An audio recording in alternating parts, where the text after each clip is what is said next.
Hello everyone, welcome back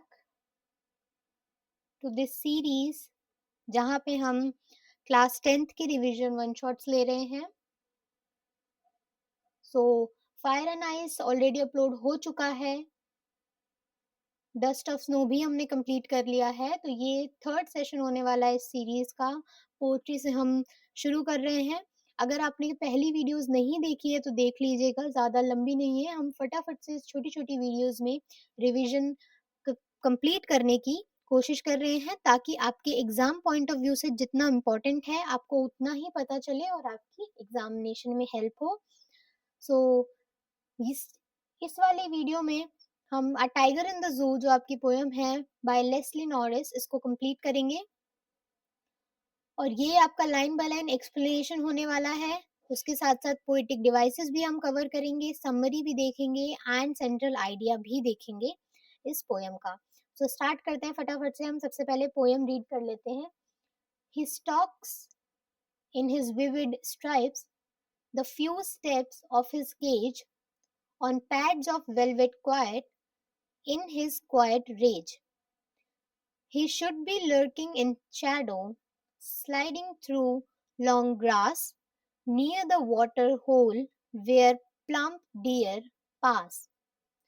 He should be snarling around houses at the jungle's edge, baring his white fangs, his claws, terrorizing the village. But he is locked in a concrete cell, his strength behind bars, stalking the length of his cage, ignoring visitors.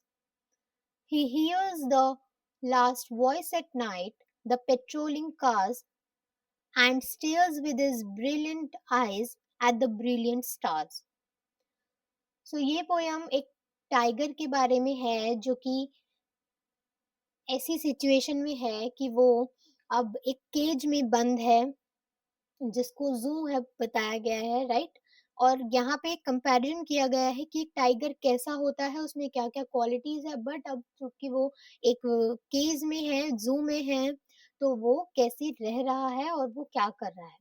तो start करते हैं इसके explanation से।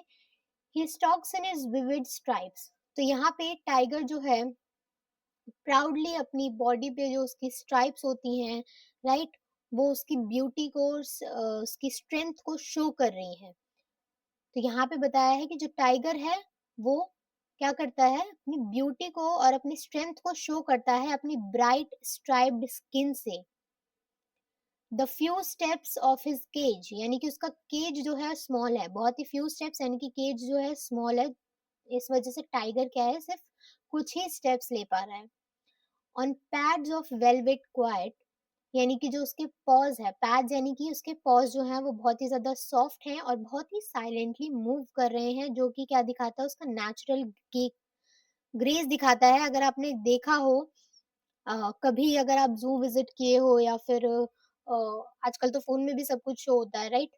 Shows भी आते हैं ऐसे TVs में, तो आपने देखा होगा टाइगर का जो यू नो वॉकिंग का स्टाइल है वो बहुत ही ज़्यादा ग्रेसफुल है। और इसी की यहाँ पे बात की गई है कि वो अपने सॉफ्ट पॉज से बहुत ही साइलेंटली मूव करता है, जो कि उसका नेचुरल ग्रेस शो करते हैं। इन हिज क्वाइट रेज, यानी कि टाइगर जो है वो एंग्री है, गुस्सा है, लेकिन वो हेल्पलेस है। Rage shows the angerness and quiet shows the helplessness of tiger. क्यों? क्योंकि वो एक्सप्रेस नहीं कर सकता है। क्यों नहीं एक्सप्रेस कर सकता है वो? क्योंकि वो एक केज में बंद है, ज़ू में है। ही should B lurking in the shadow. अब टाइगर जो है, यहाँ पे पोएट बताता है कि टाइगर को तो शैडोज़ में होना चाहिए। शैडोज़ में मतलब उसको डार्क फॉरेस्ट में होना चाहिए, नॉट इन द केज। वो डार्क फॉरेस्ट में बिलॉन्ग करता है, बट वो कहाँ पर है? केज में है। क्या कर रहा है? Sliding through long grass. अब उसको कहाँ होना चाहिए? डार्क फॉरेस्ट में होना चाहिए, ठीक है? और लॉन्ग ग्रास में होना चाहिए, यानी कि मूव करना चाहिए उसको कहाँ पे? लॉन्ग ग्रास में, टॉल ग्रास में। नियर द वाटर होल, तो टाइगर को कहाँ रहना चाहिए? नेचुरल वाटर रिसोर्सेज के आसपास रहना चाहिए। वेयर द प्लम्प डियर पास, जहाँ पे डियर जो हैं पास करते हैं, यानी कि पोएट यहाँ पे कह रहा है कि डियर के हंट के लिए उसका फूड के लिए जो है उसे कहाँ रहना चाहिए, नेचुरल वाटर रिसोर्सेज के पास रहना चाहिए, ताकि जब वहाँ पे डियर आए तो वो उसे हंट कर सके as a food. Then he should be snarling around houses, यानी कि टाइगर को क्या है, आसपास की विलेज में घूमना चाहिए, फ्रीली घूमना चाहिए, ताकि वो अपना वाइल्ड नेचर शो कर सके सभी को, right. At the jungle's edge, और इसका रियल होम क्या है, जंगल का बॉर्डर है, जंगल का बॉर्डर है, यानी कि जंगल से बाहर नहीं जाना है उसको, वहीं पे घूमना है, एजेस पे घूमना है, अपना वाइल्ड नेचर शो करना है। Bearing his white fangs, his clause, क्या दिखाते हुए, अपने टीथ और क्लॉज दिखाते हुए, जो क्या है, एक पावर का साइन है टाइगर के लिए, राइट। टेरराइजिंग द विलेज, और ये क्या करेंगे, उसका वाइल्ड नेचर, उसके टीथ और उसके क्लॉज क्या करेंगे, लोगों को डराएंगे। क्यों डराएंगे, ताकि वो उसको कभी केज ना करे। But he is locked in a concrete wall, और फिर पोएट बताते हैं कि ऐसा टाइगर को होना चाहिए, लेकिन क्या है, वो एक कंक्रीट सेल में जो है लॉक्ड है, यानी कि जू में वो एक केज में ट्रैप्ड है, आर्टिफिशियल केज में क्या है, वो ट्रैप्ड है। और उसकी स्ट्रेंथ जो है बार्स के बिहाइंड है, यानी कि स्ट्रेंथ अभी भी उसके पास है, बट जब वो सेल में जो है केज है, वो सब यूजलेस है। क्यों, क्योंकि वो कुछ नहीं कर सकता है, वो कुछ नहीं शो कर सकता, कुछ नहीं दिखा सकता।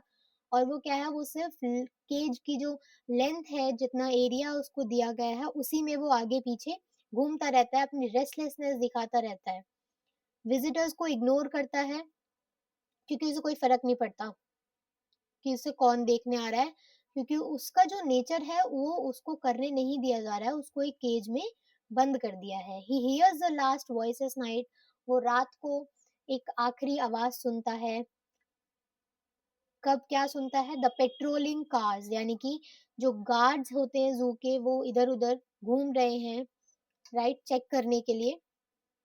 And stairs with his brilliant eyes, और अपनी ब्रिलियंट आईज से वो देखता है, यानी कि टाइगर जो है वो अवेक रहता है, जगा रहता है, अलर्ट रहता है, थॉटफुल है। एट द ब्रिलियंट स्टार्स, और वो अपनी आईज से कहाँ देख रहा है, स्टार्स को देख रहा है। और पॉसिबली वो ऐसा ड्रीम कर रहा है कि उसे भी एक दिन फ्रीडम मिलेगी, वो भी एक दिन यहाँ से बाहर निकलेगा। पोयम खत्म होती है, फिर इसकी सेंट्रल थीम को देख लेते हैं। तो जो टाइगर है, वो ज़ू में उसको क्या दिखाया गया है, उसको दिखाया गया है कि वो जो है अपनी फ्रीडम को, अपनी क्रुएलिटी को सब खो चुका है। यानी कि उसके पास जो स्ट्रेंथ है वो उसको शो नहीं कर सकता, उसकी जो फ्रीडम है वो उससे छीन ली गई है। और पोयम जो है कॉन्ट्रास्ट दिखाती है कि नेचुरल लाइफ कैसी होती है टाइगर की, और एक ज़ू में टाइगर को कैसे रखा जा रहा है। वो हाइलाइट करती है ये पोयम कि ह्यूमन बीइंग जो हैं, वो वाइल्ड एनिमल्स को अपने एंटरटेनमेंट के लिए जो है कैद करके रख लेते हैं, लेकिन उनके बारे में, उनकी फ्रीडम के बारे में कोई भी नहीं सोचता। यही हेल्पलेसनेस टाइगर की इस पोयम में दिखाई गई है। अब इसकी पोएटिक डिवाइसेस देख लेते हैं। आपको थ्रू आउट द पोयम यही आपकी राइम स्कीम रहने वाली है।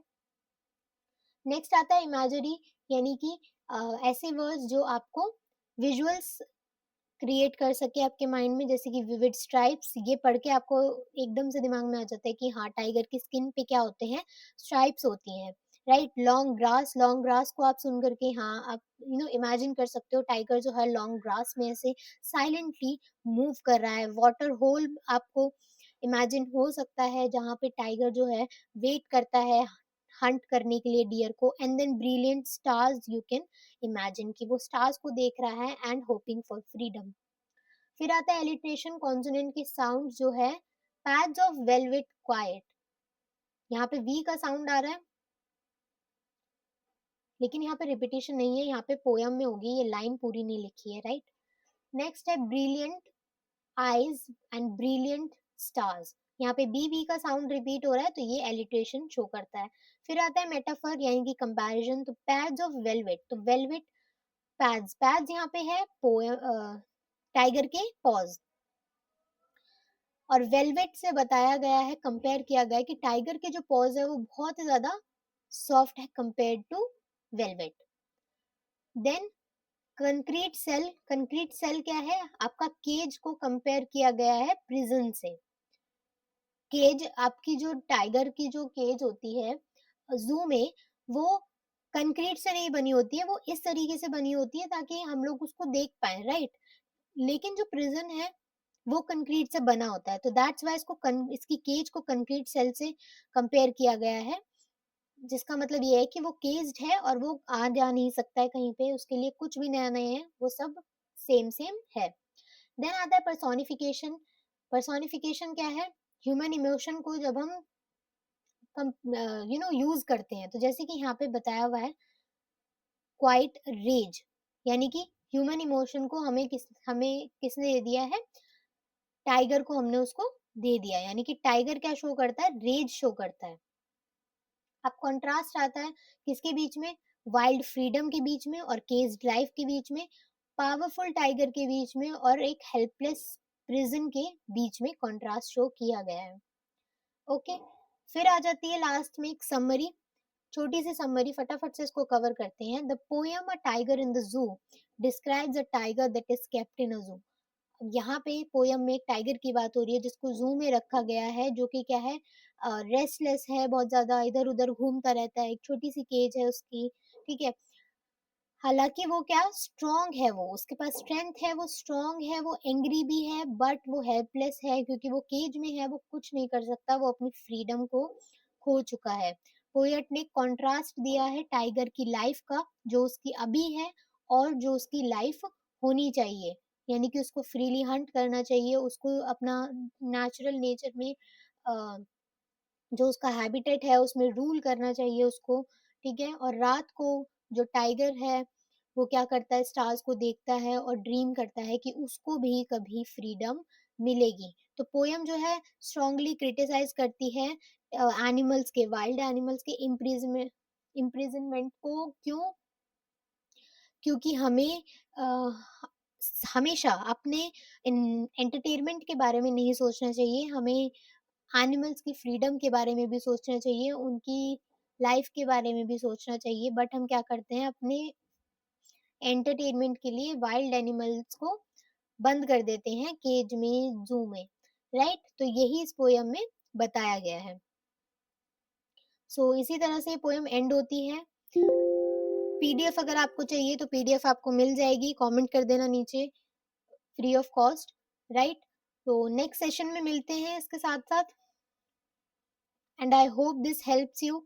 ये बहुत ही छोटे वीडियोस होने वाले हैं रिवीजन के लिए, and this will include everything you will need for your examination to write a structured answer and grab your marks. So let's meet in the next video everyone. Thank you.